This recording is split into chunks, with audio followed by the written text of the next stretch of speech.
नमस्कार प्रेक्षकांनो, लपंडाव या मालिकेचे रिव्ह्यू आजपासून आपल्या या चॅनलवर आपण ऐकणार आहोत, पाहणार आहोत. तर आतापर्यंत आपण साधी माणसं पाहत होतो, पण साधी माणसं या मालिकेने सर्व प्रेक्षकांचा निरोप घेतला आहे. कालच्या भागामध्ये शेवट झाला आहे, अंतिम भाग होता. तर आजपासून आपण लपंडाव या मालिकेला सुरुवात करूयात. खूपच सुंदर आहे. जसं साधी माणसं तुम्हाला आवडत होती तसंच लपंडावसुद्धा भरभरून आवडेल आणि तुम्ही प्रतिसाद द्याल अशी आशा आहे. तर सुरुवात करूयात लपंडाव या मालिकेच्या आजच्या भागाला. आता सर्वजण डायनिंग टेबलवर सकाळच्या वेळेला बसलेले असतात. तेव्हा सरकार म्हणत असते, काही जरी झालं तरी सरकार तुझ्याकडे वेळ फार कमी आहे. काही कर, पण सखीला तुझ्या बाजूनी वळव आणि तिच्या मनामध्ये तुझ्याविषयी जागा कर. आता सगळेजण चहा नाश्ता घेत असतात. सखीने एका डिशमध्ये एक टोस्ट ठेवलेला असतो आणि तेव्हा रिकॅपमध्ये दाखवलेला आहे, सखी आणि कान्हा हे सकाळी आवरत असताना आता इकडे कान्हा म्हणत असतो, खरं सांगू का सखी मॅडम, म्हणजे तुम्हाला एक गोष्ट मला सांगायची. तेव्हा ती म्हणत असते, काय?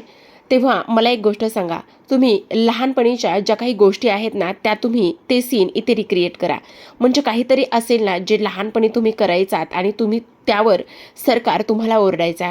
तेव्हा सखी म्हणत असते, हो, मी टोस्ट असा बशीमध्ये ठेवायचे आणि त्यावर केटलीतला चहा ओतून घ्यायची आणि त्यानंतर तो कुस्करून खायची आणि त्यावर सरकारला फार राग यायचा. मग तेव्हापासून माझी ती सवय मोडली.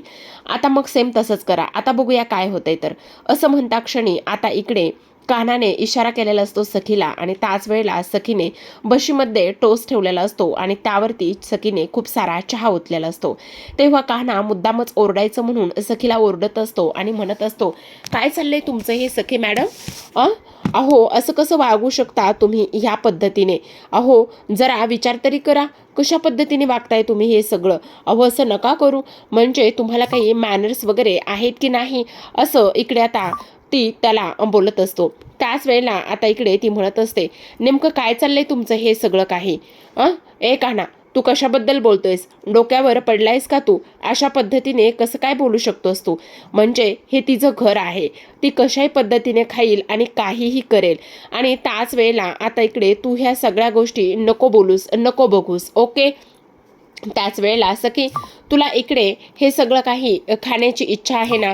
म्हणजे तुला हे सगळं कुस्करून वगैरे खाण्याची इच्छा आहे ना? मग तू त्याच पद्धतीने खा. तू अजिबात कोण काय बोलतंय ह्या गोष्टीचा विचार करू नकोस. त्याच वेळेला तेजस्विनी म्हणत असते, काय ग सखी बाळा, अजूनसुद्धा तुला टोस्ट कुस्करून खाण्याची सवय मोडली नाही का? तुझी सवय गेली नाही का?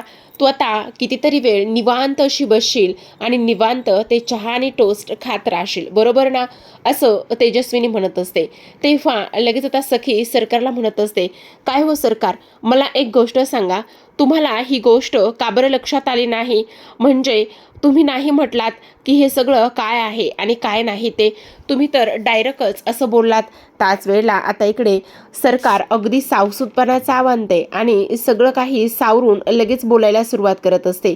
ती म्हणत असते, कारण मी ह्या सगळ्या गोष्टी का नाही बोलली, एक गोष्ट तुझ्या लक्षात येते का?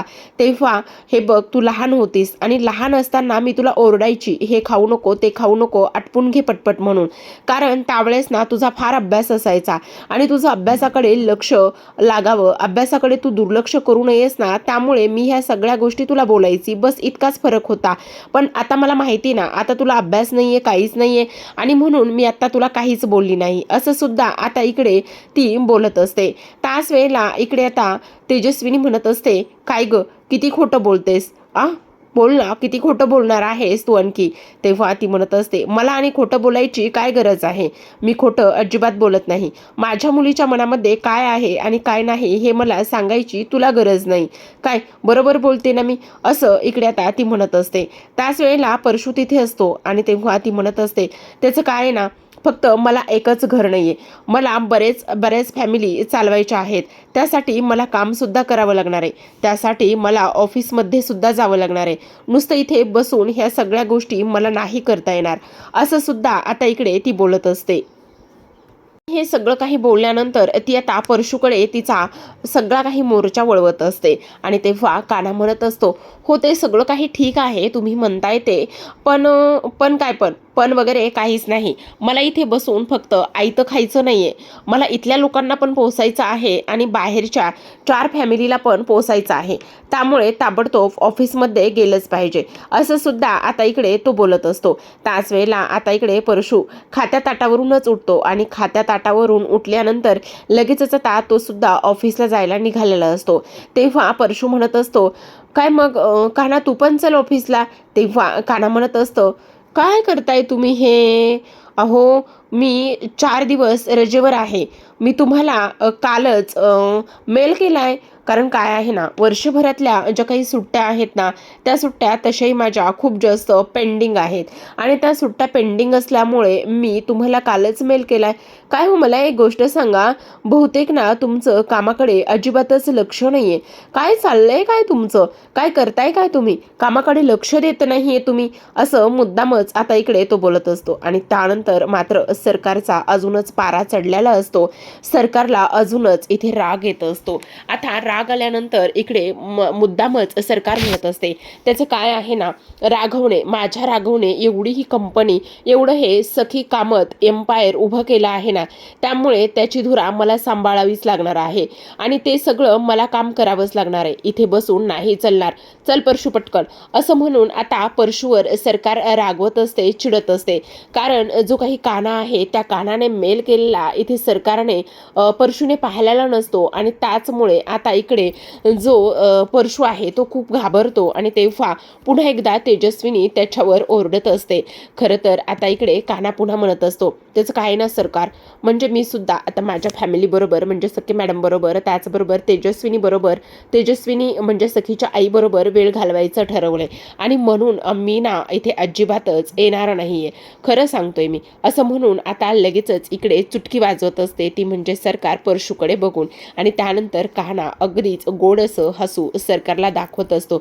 आता जेव्हा जेव्हा कान्हा असं करतो ना, तेव्हा सरकारला फार राग येत असतो बरं का. आपण काहीच करू शकत नसते, कारण शेवटी दगडाखाली हात असतात ना. प्रॉपर्टी सखीच्या नावावर आहे, अजून तरी आपल्या नावावर आली नाही ह्या भीतीनेच तिचं हे सगळं काही सुरू असतं. आता ती लोक ऑफिसला जातात. जेव्हा सरकार ऑफिसला जाते, ऑफिसला गेल्यानंतर फार चिडचिड होत असते. एवढी चिडचिड होत असते की काही विचारायची सोय नाही. आता तेवढ्यातच तिला ते सगळं काही आठवतं, कशा पद्धतीने इकडे आता जो काही कान्हा आहे तो येणार नाही आणि त्याचबरोबर कान्हाने इथे सांगितलेलं असतं की मी आज ऑफिसला येणार नाहीये.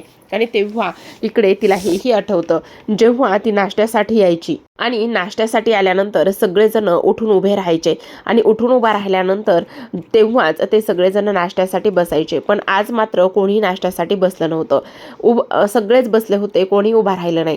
तेवढ्यातच परशू तिथे येतो. आता परशू तिथे आल्याबरोबर आपण पाहतो की इकडे ती त्याच्यावर टेबलवरची एक वस्तू फेकून मारण्याचा प्रयत्न करते. तेव्हा परशू स्वतःचा जीव वाचवतो. आता इकडे आपण पाहतो की माझी कॉफी कुठे आहे असं विचारल्याबरोबर रमेश कॉफी घेऊन येतो आणि रमेश कॉफी घेऊन आल्याबरोबर इकडे आता सरकारला त्या दिवशी पार्टीतला तो किस्सा आठवतो. आणि त्या दिवशी परशूने इथे तेजस्विनीला विचारलं होतं की तुम्ही कशा आहात मॅडम. तेव्हा तेजस्विनीने सुद्धा त्याच्या फॅमिलीबद्दल आणि त्या सगळ्या गोष्टीबद्दल इथे सगळं काही विचारलं होतं आणि परशूने मात्र इथे सरकारला वाढदिवसाच्या शुभेच्छा दिल्या होत्या. ती सगळी गोष्ट इथे आता सरकारला त्याला पाहिल्याबरोबर आठवतं आणि तो म्हणत असतो, सरकार ही तुमची कॉफी. तेव्हा आता तेजस्विनीला राग येतो. ती म्हणत असते, काय रे रमेश, काहीतरी विसरलायस का? तेव्हा तो म्हणत असतो, काय विसरलो? काही नाही विसरलो. नाही म्हणजे आता नेहमीच जेव्हा कॉफी घेऊन यायचायस ना, तेव्हा तू मला आल्याबरोबर गुड मॉर्निंग असं म्हणायचा, पण हल्ली तू मला गुड मॉर्निंग म्हटला नाहीयस. हा तेव्हा तो म्हणत असतो, हो नाही म्हटलो. त्याचं काय? का? तुला माझी भीती वाटायची कमी झाली आहे का? तेव्हा तो म्हणत असतो, नाही असं काही नाही आहे. मग मला गुड मॉर्निंग का म्हणाला नाही आहेस? तुला काम प्यारं नाही आहे का? तुला नोकरी करायची नाही का? त्याच वेळेला रमेश म्हणत असतो, नाही करायची असं म्हटल्याबरोबर लगेचच परशू आणि त्याचबरोबर सरकार ह्या दोघांनाही फार मोठा धक्का बसतो. आणि तेव्हा लगेच आता तो खिशामध्ये असलेला राजीनामा सरकारकडे देतो आणि म्हणत असतो, मला नाही करायची नोकरी, हा माझा राजीनामा आहे, असं म्हणून लगेचच टेबलवर राजीनामा ठेवतो. आणि राजीनामा ठेवल्यानंतर तो तिथून निघून जाण्याचा करण्याचा प्रयत्न करत असतो. त्याच वेळेला आपण पाहतो की आता इकडे सरकारला पुन्हा राग येत असतो आणि तो तिथून निघून गेल्यानंतर इकडे आता लगेचच सरकार रागाने तिथे पाहत असते आणि रागाने पाहिल्यानंतर आता तिला फार भीती वाटत असते. तेव्हा सरकार परशुला म्हणत असते, ह्याची एवढी हिंमत वाढलेली आहे की ह्याने सरळ सरळ माझ्या तोंडावरती राजीनामा मारला आहे, राजीनामा फेकला आहे. याची एवढी हिंमत कशी काय वाढली आहे, हा समजतो कोण स्वतःला वगैरे. ह्या सगळ्या गोष्टी आता इकडे ती परशुला बोलत असते. तेव्हा परशुला म्हणत असते, तुला सुद्धा माझी भीती वाटत नाही का? तुला सुद्धा असंच वाटतंय का? तू सुद्धा मला अशाच पद्धतीने हलक्यात घेतोयस का? तेव्हा तो म्हणत असतो, नाही सरकार, नाही, असं काही नाहीये, मला तुमची फार भीती वाटते. मग तुला भीती वाटते तर मग तू सुद्धा असा सोडून जाणार आहेस का मला? आणि तेव्हा तो म्हणत असतो, नाही सरकार, नाही, मी तुम्हाला का आणि कशामुळे सोडून जाईल, मी तुम्हाला सोडून नाही जाणार. तेव्हा ती म्हणत असते, नाहीच गेलं पाहिजे, मला कोणीही सोडून गेलं नाही पाहिजे, मला लवकरात लवकर काहीतरी करावंच लागणार आहे. ह्या सगळ्या गोष्टी मला आता इकडे हलक्यात घेऊन जमणार नाही, असं सरकार म्हणत असते आणि परशुला तिथून ती पाठवून देते. आणि तेव्हा लगेच आता ती तिच्याच त्या केबिनमध्ये ड्रावरमध्ये असलेलं पिस्तूल बाहेर काढते आणि पिस्तूल बाहेर काढल्यानंतर लगेचच तिथे हातात घेते आणि विचार करते, मला आता एवढं शांत बसून चालणार नाही. काही जरी झालं ना तरी सुद्धा मला ह्या सगळ्या गोष्टींचा एकदा विचार करावा लागणार आहे. सरकार आहे मी, सरकार, सरकार कधीच हरत नसतं आणि सरकार हे नेहमी जिंकत असतं, असं सुद्धा आता इकडे ती बोलू लागते. तर आता दुसऱ्या बाजूला आपण पाहतो की किरण आणि त्याचबरोबर कान्हा हे दोघेही जण म्हणजेच हा कबीर हे दोघेही जण बाहेर भेटलेले असतात. तेव्हा भेटल्यानंतर आता सरकारबद्दलच ह्या दोघांचं सुद्धा डिस्कस इथे सुरू असतं. त्याच वेळेला आता इकडे तो म्हणत असतो, खरं सांगू का, मला एक गोष्ट तुला सांगायची आहे. इथे सरकारच्या नजरेत ना मी पूर्ण भीती बघितलेली आहे, ती पूर्ण घाबरली आहे. तेव्हा आता इकडे किरण म्हणत असतो, मग तुला एक गोष्ट सांगू का मी, जर ती एवढी घाबरली ना तर तिच्या मनामध्ये असलेली भीती अजून अजून वाढली पाहिजे. पण एक गोष्ट तिला तू जाणीव करून दे की ती हरत नाहीये, ती प्रत्येक वेळा जिंकत चालली आहे. असं काहीतरी तुला करायला हवं. त्याच वेळेला आता इकडे कान्हा म्हणत असतो, म्हणजे नेमकं काय करू तेच समजत नाही. त्यावर किरण म्हणत असतो, असं आणि तुला समजत नाही? तुला एक गोष्ट लक्षात येते का, काही जरी झालं ना तरी सुद्धा सरकार जिंकतंय आणि सरकार जिंकणारच आहे, ह्याच गोष्टीची तू तिला सतत जाणीव करून दे. त्याच वेळेला आता इकडे एक माणूस तिथून धावतो आणि तो माणूस धावल्यानंतर त्याचा धक्का इथे ह्या दोघांना सुद्धा लागतो आणि ह्यांच्या हातातले काही जे पेपर्स आहेत ते खाली पडतात. आता खाली पेपर्स पडल्यानंतर लगेचच आता आपण पाहतो की इकडे किरण म्हणत असतो, बरं ऐक ना, मी ह्या काही पेपर्स आणले आहेत, त्या पेपर्सवरती तुझ्या सह्या हव्या आहेत आणि ह्या सह्या कर. आणि त्यानंतर एक गोष्ट नीट लक्षात ठेव, काही जरी झालं ना तरी एका गोष्टीची सरकारला जाणीव करून दे, आणि ती म्हणजेच की इकडे ती हरत चालली आणि हरलेलीच बरी येते, असं इकडे आता तो बोलत असतो. त्याच वेळेला आता किरण काही पेपर्स त्या बॅगेतून काढतो आणि काही पेपर्स बॅगेतून काढत असताना तो माणूस धक्का दिलेला असतो आणि तेव्हा धक्का दिल्यानंतर लगेचच ह्या दोघांचंही लक्ष तिथे जातं. आता लगेचच किरण जो आहे तो पटकन जे काही पेपर्स आहे तो पेपर्स उचलून घेतो आणि ते पेपर्स उचलून घेतल्याबरोबर आपण पाहतो की इकडे लगेचच आता जी काही सखी आहे ती सखी आता बाथरूममध्ये असते आणि बाथरूममध्ये असताना स्वतःचा चेहरा ती धुवून काढण्याचा प्रयत्न करत असते, कारण तिला आता फार भीती वाटत असते.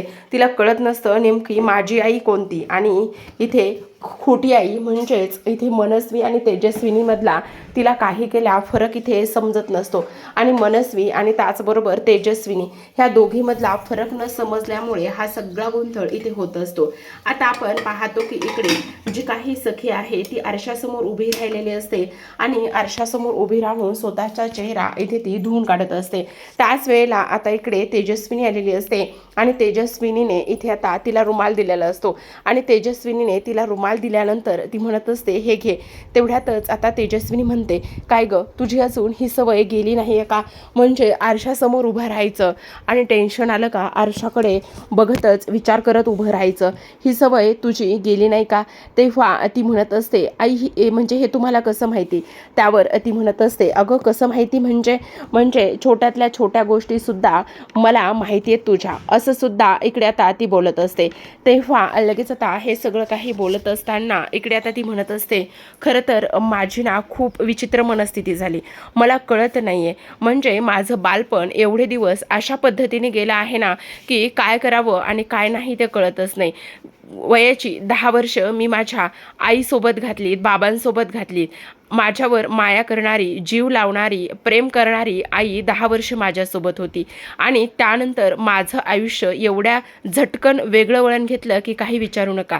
आता मी 21 वर्षाची आहे, पण त्या 21 वर्षातले 11 वर्ष मात्र सरकारच्या सोबत मी घातलेत. मग ते सरकारचं सतत चिडचिड करणं, रागवणं, कामाचा लोड, त्या सगळ्या गोष्टी तिने नेहमीच माझ्यावर काढलेल्या आहेत.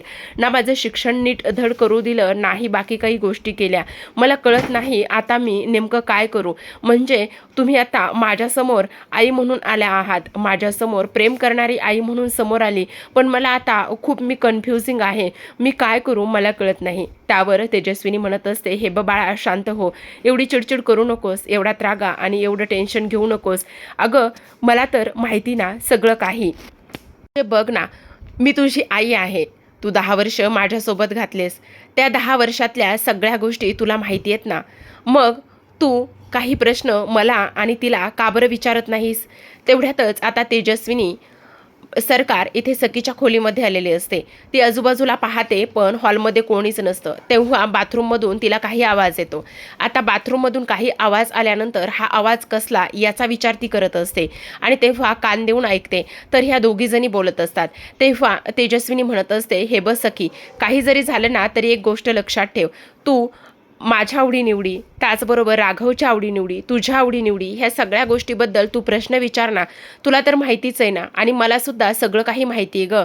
हे बघ, माझी साड्यांची आवड, त्याचबरोबर कपाट लावणं, त्याचबरोबर राघवची रोज लिहिण्याची डायरी, ह्या सगळ्या गोष्टी मला माहिती आहेत गं. तू कसलेही आणि कोणतेही प्रश्न विचारलेस ना तर त्या सगळ्या प्रश्नांची मी उत्तरं देईन. हा बघ फोटो, अगं ह्याच फोटोच्या जीवावर गेली 11 ते 12 वर्ष मी त्या बंद खोलीमध्ये कसे काढलेत हे माझ्या मला आणि त्या आठवणीसोबत कशी जगली हे माझ्या जीवाला माहिती. असं आता इथे तेजस्विनी सखीला म्हणत असते. आणि तू बिनधास्त प्रश्न विचार. तू एकदा का प्रश्न विचारायला लागलीस की सगळ्या प्रश्नांची उत्तरं तुला मिळतील. कोण खरं बोलतं आणि कोण खोटं बोलतं. आता हे सगळं काही इथे ते बाहेर सरकारने सुद्धा उभं राहून ऐकलेलं असतं आणि तो फोटो पाहिल्यानंतर सखीला सुद्धा असं वाटत असतं की नाही, खरंच मी ह्या सगळ्या गोष्टी केल्या पाहिजेत. ह्या दोघींची सुद्धा परीक्षा घेतली पाहिजे. एकदा का ह्या दोघींची परीक्षा घेतली की मग सगळं काही मला समजेल आणि माझ्या सर्व प्रश्नांची उत्तरं सुद्धा मला मिळतील, असं सुद्धा आता सखीच्या मनामध्ये आलेलं असतं. त्याच वेळेला आता इकडे सरकार म्हणत असते, अच्छा म्हणजे आता असं करायचं आहे, तर म्हणजे काही जरी झालं ना तरी सुद्धा इथे ही आता मला प्रश्न विचारणार आणि हिने मला प्रश्न विचारल्यानंतर आता मी त्या सगळ्या प्रश्नांची उत्तरं देणार का, असं सुद्धा आता इकडे ती बोलत असते. तर आता प्रेक्षकांनो, आजच्या भागामध्ये एवढंच. उद्याचा भाग सुद्धा फारच इंटरेस्टिंग असा असणार आहे, कारण उद्याच्या भागामध्ये सुद्धा आपल्याला असं पाहायला मिळणार आहे की इकडे आता जी काही सरकार आहे ती म्हणत असते, आता ह्या लोकांनी असं करायचं ठरवलेलं आहे का, म्हणजे आता मला प्रश्न विचारल्यात पण मला ती राघवची डायरी, राघवला डायरी लिहिण्याची फार आवड होती का, मग आता ती राघवची डायरी मला नेमकी कुठे सापडेल, कशी आणि कुठे मिळेल, असा विचार ती करत असते. आणि ह्या सगळ्या गोष्टींचा विचार केल्यानंतर लगेचच आता इकडे ती डायरी मिळवण्यासाठी पूर्ण प्रयत्न करणार असते, कारण राघवच्या डायरीमध्येच मला सगळं काही मिळेल. तेवढ्यातच तिचा फोन वाजतो. एक फोन असतो जो की तिच्याच माणसाचा असतो आणि त्या माणसाकडून फोन आल्यानंतर आता तिला ती डायरी मिळणं अधिकच सोपं झालेलं असतं आणि त्याचमुळे ती फार आनंदात असते. आता म्हणत असते, सखी मग आता तू उद्या प्रश्न विचारणार आहेस ना, तर मग विचार, कोणतेही प्रश्न विचार, ही सरकार तुझ्या सर्व प्रश्नांना उत्तर देण्यासाठी तयार आहे. तर आता आजच्या भागामध्ये एवढंच. उद्याचा भाग पाहण्यासाठी नक्की चॅनलला सबस्क्राईब करा, कारण उद्याच्या भागामध्ये आपण पाहतो की इकडे आता लगेचच सखीने सर्वांना एकत्र जमवलेलं असतं आणि सखीने सर्वांना एकत्र जमवल्यानंतर सखी म्हणत असते, आज मी तुम्हाला काही प्रश्न विचारणार आहे आणि काही प्रश्न विचारल्यानंतर तुम्ही मला त्या प्रश्नांची उत्तरं द्यायची आहे. दोघींनाही दोन बाजूला बसवते आणि दोघींच्याही हातामध्ये एक एक छोटी छोटी चिठ्ठी देते आणि तेव्हा प्रश्न विचारत असते की माझे बाबा म्हणजेच राघव कामत म्हणजे त्यांचा अपघात होण्या अगोदर नेमकं काय घडलं होतं असं ती विचारते. आणि तेव्हा दोघीजणी त्या कागदावर लिहितात. जेव्हा सखी आता इकडे सरकारचा कागद वाचते तेव्हा मात्र तिला धक्काच बसतो, कारण सरकारने इथे बहुतेक खरं उत्तर आणि बरोबर उत्तर लिहिलेलं असावं, त्यामुळे सखीला इथे धक्का बसलेला असेल. आणि फक्त इथे सरकारने रात्री ती डायरी मिळवलेली आहे आणि त्या डायरीमुळे ह्या सगळ्या गोष्टी झालेल्या आहेत हेच आता इथे दिसून येते. तर आता प्रेक्षकांनो, नेमका सखी काय निर्णय घेईल, तिच्या आईला ती ओळखण्यात चूक तर करणार नाही ना, हे पाहणं फारच इंटरेस्टिंग असणार आहे. आणि कहना आता नेमकं ह्या सगळ्या गोष्टीमध्ये काय ट्विस्ट आणेल हे पाहूयात येणाऱ्या काही भागामध्ये. तोपर्यंत तुम्ही पाहत राहा लपंडाव.